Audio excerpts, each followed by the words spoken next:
This is August 26th, 2025. Good morning, everyone.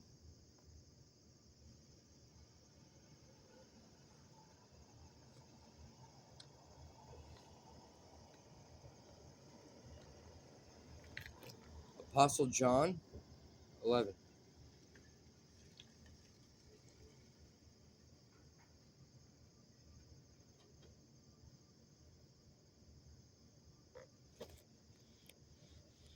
Do you remember Mary who poured the costly perfume on Jesus' feet and wiped them with her hair? Well, her brother Lazarus, who lived in Bethany with Mary, and her sister Martha, was sick.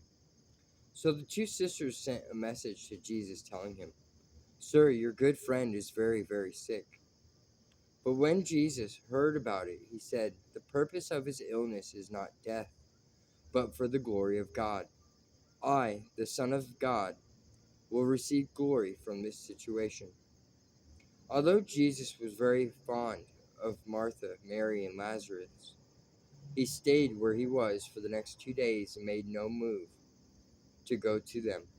Finally, after the 2 days, he said to his disciples, "Let's go to Judea." But his disciples objected. "Master," they said, "only a few days ago the Jewish leaders in Judea were trying to kill you. Are you going there again?"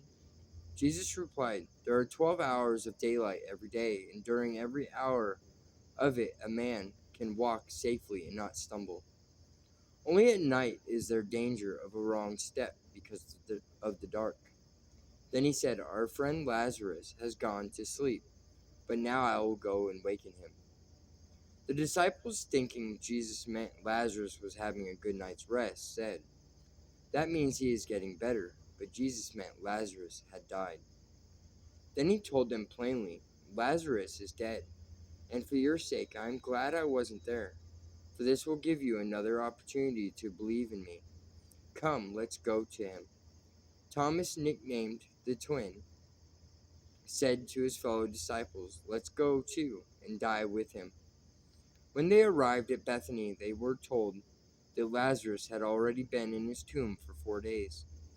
Bethany was only a couple of miles down the road from Jerusalem, and many of the Jewish leaders had come to pay their respects and to console Martha and Mary on their loss. When Martha got word that Jesus was coming, she went to him, but Mary stayed at home. Martha said to Jesus, "Sir, if you had been here, my brother wouldn't have died. And even now it's too late. It's not too late, for I know that God will bring my brother back to life again, if you will only ask him to." Jesus told her, "Your brother will come back to life again." "Yes," Martha said, "when everyone else does on resurrection day." Jesus told her, "I am the one who raises the dead and gives them life again. Anyone who believes in me, even though he dies like anyone else, shall live again. He is given eternal life for believing in me and shall never perish. Do you believe this, Martha?" "Yes, Master," she told him. "I believe you are the Messiah, the Son of God, the one we have so long awaited." Then she left him and returned to Mary and, calling her aside from the mourners, told her, "He is here and wants to see you." So Mary went to him at once. Now Jesus had stayed outside the village at the place where Martha met him. When the Jewish leaders who were at the house trying to console Mary saw her leave so hastily, they assumed she was going to Lazarus' tomb to weep, so they followed her. When Mary arrived where Jesus was, she fell down at his feet, saying, "Sir, if you had been here, my brother would still be alive." When Jesus saw her weeping and the Jewish leaders wailing with her, he was moved with indignation and deeply troubled. "Where is he buried?" he asked them. They told him, "Come and see." Tears came to Jesus' eyes. They were close friends, the Jewish leaders said. "See how much he loved him?" But some said, "This fellow healed a blind man. Why couldn't he keep Lazarus from dying?"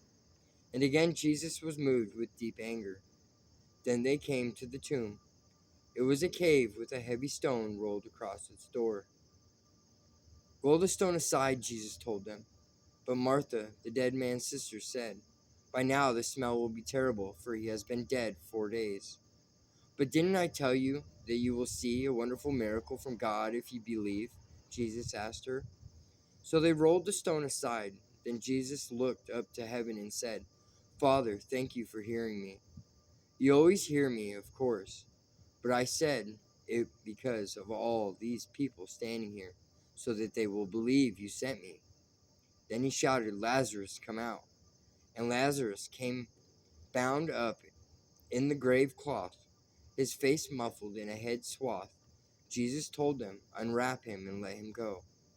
And so at last many of the Jewish leaders who were with Mary and saw it happen finally believed in him. But some went away to the Pharisees and reported it to them. Then the chief priests and Pharisees convened a council to discuss the situation. "What are we going to do?" they asked each other. "For this man certainly does miracles. If we let him alone, the whole nation will follow him, and then the Roman army will come and kill us and take over the Jewish government." And one of them, Caiaphas, who was high priest that year, said, "You stupid idiots, let this one man die for the people. Why should the whole nation perish?" This prophecy that Jesus should die for the entire nation came from Caiaphas in his position as high priest. He didn't think of it by himself, but was inspired to say it. It was a prediction that Jesus' death would not be for Israel only, but for all the children of God scattered around the world. So from that time on, the Jewish leaders began plotting Jesus' death. Jesus now stopped his public ministry and left Jerusalem. He went to the edge of the desert to the village of Ephraim and stayed there with his disciples. The Passover, a Jewish holy day, was near, and many country people arrived in Jerusalem several days early so that they could go through the cleansing ceremony before the Passover began. They wanted to see Jesus, and as they gossiped in the temple, they asked each other, "What do you think? Will he come for the Passover?" Meanwhile, the chief priests and Pharisees had publicly announced that anyone seeing Jesus must report him immediately so that they could arrest him.